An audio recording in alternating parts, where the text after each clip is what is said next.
ბორჯომისა და ბაკურიანის მიტროპოლიტი სერაფიმე. ერში თამაშ ჯოჯუა. დაიბადა 1961 წელს ქალაქ სოხუმში. 1990 წელს დაამთავრა თბილისის სამხატვრო აკადემია. 1992 წლის 28 აგვისტოს ბერად აღიკვეცა. იმავე წელს 2 ოქტომბერს დიაკვნად აკურთხეს. 26 ნოემბერს კი მღვდლად დაასხეს ხელი. 1994 წელს ფოკის მონასტრის პირველი წინამძღვარი გახდა. 1995 წლის 20 აპრილს შედგა მისი ეპისკოპოსად კურთხევა. 2000 წელს ბორჯომისა და ახალქალაქის ეპარქია ჩაიბარა. 2002 წელს უკვე ბორჯომისა და ბაკურიანის მთავარ ეპისკოპოსი გახდა. მიტროპოლიტობა 2009 წლის 18 ნოემბერს ებოძა.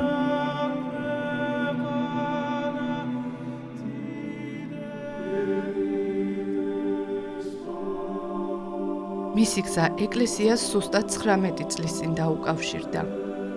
სწორედ იმ დროს, როცა მართლმადიდებელი ეკლესია ღვთისმშობლის მიძინების დღეს აღნიშნავდა, სასულიერო დასს კიდევ ერთი ბერი შეემატა. მას შემდეგ ღვთისაკენ სავალ გზას ნელ-ნელა მიუყვება. პირველად სოხუმის ერთ-ერთ ტაძარში ეზიარა. მაშინ 6 წლის იყო. უწმიდესის წირვები ვესწრებოდი იშვიათად, არც ძალიან ხშირად, არც ძალიან იშვიათად დღესასწაულებზე. მახსოვს, რომ აღდგომაზე მივდიოდი და ჯერ ნახევარი არ იყო, ჯერ დამთავრებული აღდგომის დღესასწაული უკვე ბრუნდებოდი სახლში. ეს უკვე მე ვიტყოდი, ეს გარკვეული ნელთ ფილ დამოკიდებულება ეკლესიის მიმართ. ეროვნული მოძრაობის დროს, როდესაც იწყება ეს დაშლა საბჭოთა კავშირის, ამ დროს ჩემი ინტერესი ეკლესიის მიმართ ძლიერდება. ეს არის ის დრო, როდესაც მე გადაწყვეტილი მაქვს, რომ საბოლოო და სამუდამოდ უნდა წავიდე საცხოვრებლად უცხოეთში. კერძოდ რატომღაც ამერიკაში. არ შეიძლება არ თქვა და არ გადავიწორო პირჯვარი დღევანდელ დღეს და არ უთხრა უფალს მადლობა, რომ მე არ წავედი იმ ქვეყანაში და არ დავფუძნე იქ. იქიდან ჩამოსვლელი მე ალბათ არ ვიქნებოდი. ღმერთმა გადამარჩი. 2 წლის შემდეგ ფოკის მონასტრის წინამძღვარი გახდა. მეუფე სერაფიმეს მოღვაწეობის პერიოდში აღორძინდა მონასტრული ცხოვრება. მამებთან ერთად მრავალი სირთულე გადალახა. ეს იყო ყველაზე მძიმე წლები და წუთები, მაგრამ ამავდროულად შრომით, იმედით, სიყვარულით, მოთმინებით გადადგმული ბერობის პირველი ნაბიჯები. როდესაც მე ვიყავი ახალგაზრდა მამაო, ჩვენ მასში ზამთარში ფარანის ტბაზე ლომით ვანგრევდით ყინულს, რომ ჭურჭლით ამოგვეღო ეს წყალი. ამ წყლით ჩვენ ვასუფთავებდით ყველაფერი და ისი აღმოჩნდა, რომ ერთ ჩვენ დღეს, როდესაც ჩვენი მორჩილი მამა ფოკა წავიდა ტბაზე, წაიღო ლომი და ჩაემტრია ეს დიდი ყინული, 9 მეტრამდე იყო ის დიდი ყინვები იყო იქ, 9 მეტრამდე იყო სისქე ამ ყინულის. ჩაუვარდა, გავარდა ხელიდან ეს ლომი და ეს ლომი ისრისავით ჩავიდა სიღმეში. დავიწყეთ ლოცვა წმინდა ნინოს და წმინდა იონე მაქსიმოვის, რომ იქნებ ვინმე გვაჩუქოს ჩვენ ლომი და ლომის გარეშე შეუძლებელი იყო. მესამე დღეს მოდის გახარებული მამა ფოკა და ხელში უკავია ეს ლომი. ეს ვინ გვაჩუქა მეთქი, სომეხმა მეზობლებმა გვაჩუქეს მეთქი. არა, ეს ის ლომი არისო. როგორო? აღმოჩნდა, რომ მესამე დღეს, როდესაც მამა, რა ქვია, ფოკა ჩავიდა ყინულის ჩასამტრევად და მიქონდა ბარი, ჩამტვრია ეს ბარი ზემო ყინულის ზემო ნაწილი და მე ამ ჭურჭლით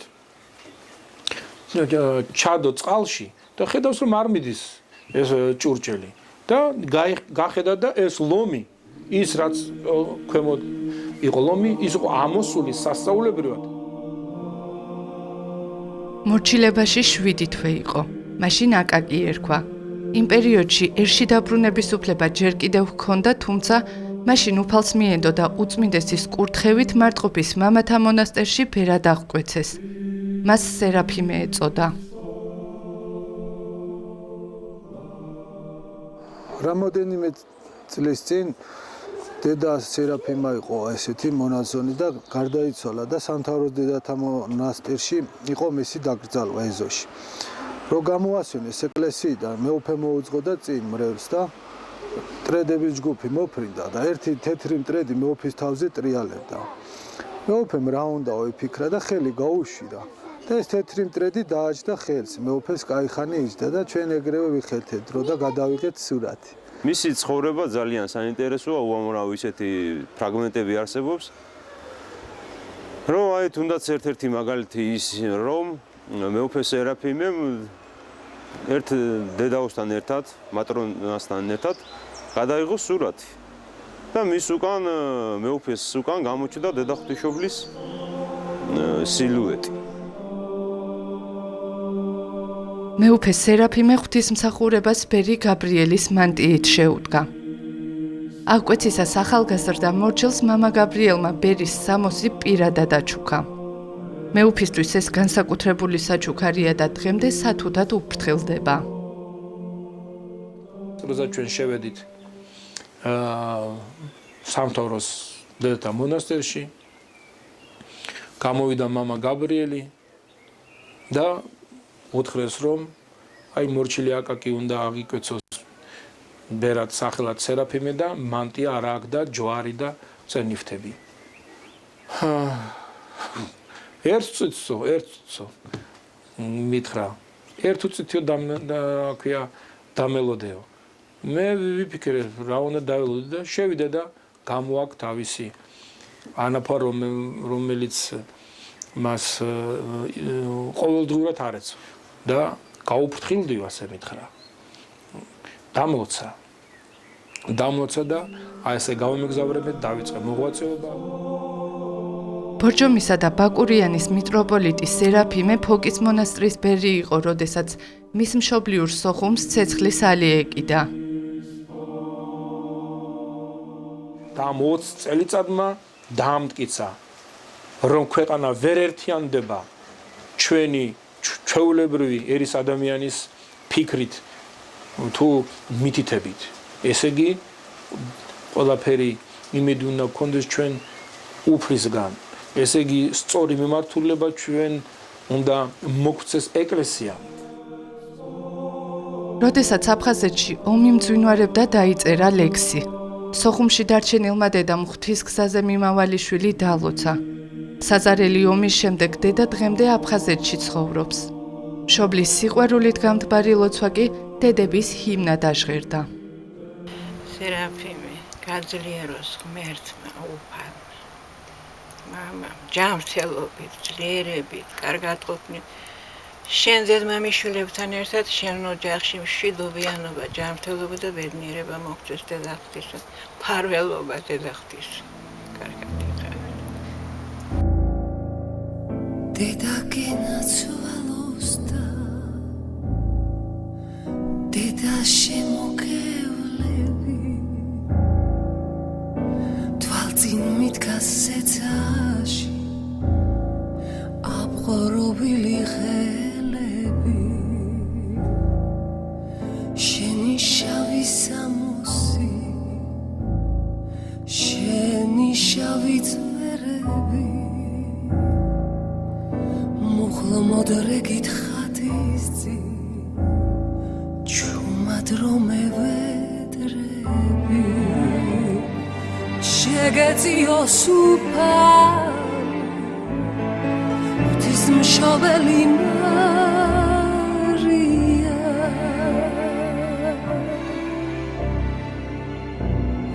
წმინდა სალოცავები რაც ამ ქვეყნად არია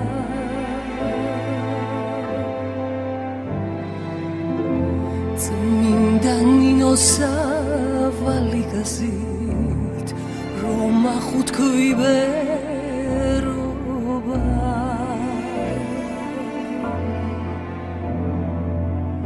ღმერთმა გაგაძლიეროს ღმერთმა მოგცეს მხნეობა ჩამოვიდა ჩემი და ჯერ ომი არ იყო დაწყებული, რა თქმა უნდა 11 წელს და მნახამე კაბით, მორჩილის კაბით, ეს 92 წლის დასაწყისია, წვერებით, რაც არაზოს უნახი ვარ და დაურეკა დედაჩემს და დედაჩემმა ინერვიულა, რა თქმა უნდა. იმიტომ რომ მას იმედი ჰქონდა, რომ მე შევქმნიდი ოჯახს და გავაგრძელებდი ჯოჯოების გვარს. და დედაჩემი ჩამოვიდა მალე მონასტერში. ერთი სიტყვა საყვედური მას არ უთქვია. გრძნობდი რომ ნერვიულობდა, მაგრამ გადამსახა ჯვარი და დამლოცა.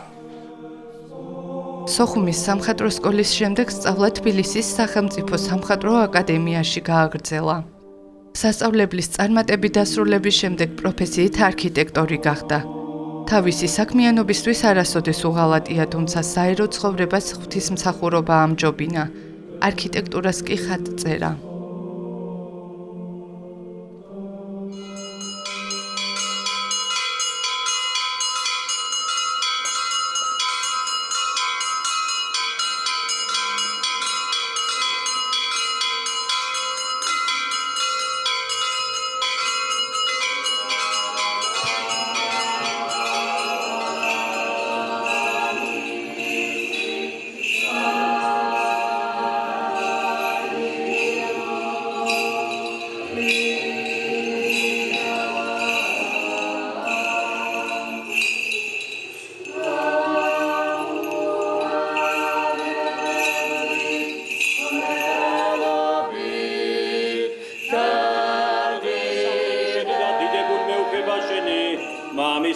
სადაც პიტი სასულისა ათ და მარადის და უგუნიგუნისამდე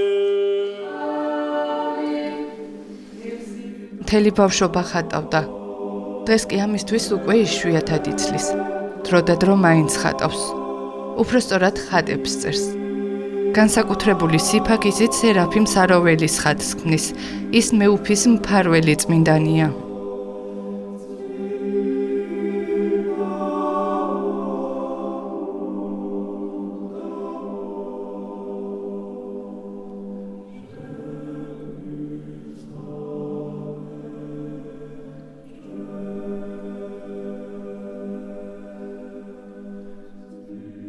და კონდო თქვენ მეტაბოლიზმები 2011 წელი.